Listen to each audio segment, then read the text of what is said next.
గతంలో అన్నారు మీరు నాయి బ్రాహ్మణులు వచ్చి మా ధర్మమైన కోరికలు తీర్చమంటే ఏయ్ మీ తోకలు కత్తిరిస్తారన్నారు.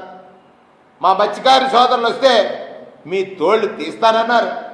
మొన్నొచ్చి అంటే మీ మనసులో ఉన్నటువంటి మాట ఎంత న్యూనతాభావంతో ఉందో, మీరు కేవలం ఒక పూటగా ఆలోచించే వాళ్ళు అనేటువంటి మాట చెప్పారు.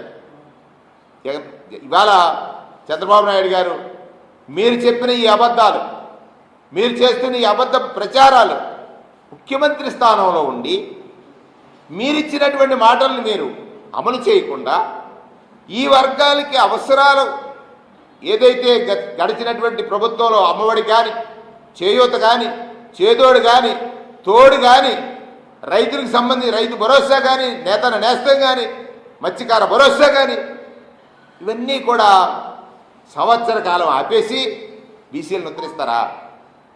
బీసీలను ఉద్ధరిస్తారా? ఇప్పుడు ప్రతకరచన చేస్తారా? ఈ అబద్ధాల్ని